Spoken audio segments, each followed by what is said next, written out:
Sure, you can easily add capacity to your HD TiVo with the approved external hard drive. But what if you don't want the man dictating that you must use the Western Digital MyDVR expander? I'm Brian Cooley. In this hack, we'll show you how to use just about any external SATA drive to add major space to your HD TiVo.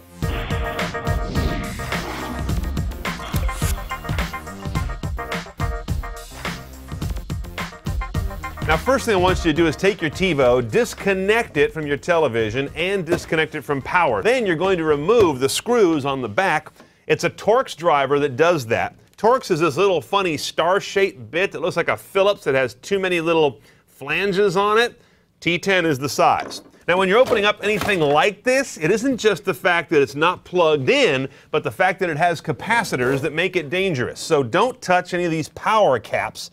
These big things in the power supply, they're still full of juice and can knock you on your butt. Now, I want to get this drive out of here because we have to marry this to the external drive that we're going to be adding. So again, being careful with your Torx 10 tool, get in there and unscrew that carrier that it sits on. You might want to magnetize this thing also to get that screw out of there. Give it a good whack on the side of a marble counter or a piece of concrete sidewalk.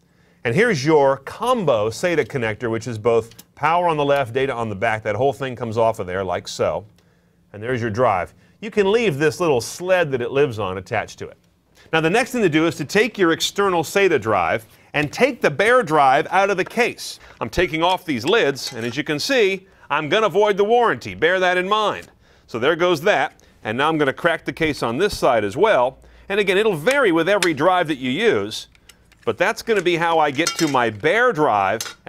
And I'd mark this one, in fact, with a Sharpie or a pen or something as your external, just so you don't mix these two up. Now, my two drives are over here. They both have to be connected to data and power while the PC is off, and then we're going to get in there and we're going to work on them. So take these two SATA data cables and connect those. They only go one way because SATA data cables are keyed. There's one there, and there goes one right there. Okay, now they need power. I've got one SATA power over here. Again, it's keyed, so you can't put it on wrong. And the other one I'll put up here. Be careful when you're laying a drive on your computer, like I'm doing. Don't short things out. So I'm going to get a piece of paper or a piece of cardboard to set on here so I don't have metal touching metal. Now notice I haven't disconnected my system drive because the machine still has to boot. I've just added these two drives to two unused SATA ports. Now, I've already installed WinMFS on here, which is our utility. It's going to do several drive operations within Windows to get these guys to see each other. Now go to File, select Drive. Also, click Show Mounted Drive over here in the bottom right to show every drive that is mounted. And now you can see we've got two drives to choose from.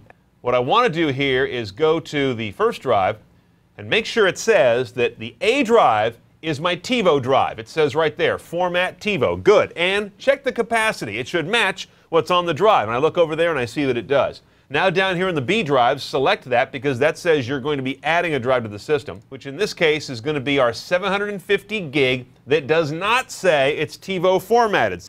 Okay, that's good. Now we'll hit Select. Now go to Tools, MFS Add, and say yes, and cross your fingers, because that kind of warning is always nervous, but you're doing the right thing. Okay, now I'm going to close out of WinMFS, I'm going to shut down my system, and I'm going to pull these drives and put them back into the TiVo. Starting with my old internal drive, I want to put that back in the TiVo chassis first. Then reconnect your multi-adapter here that does power and data. Now I'll take the external drive off of here. I'm going to put it back into the external enclosure enough to hook it up and test it.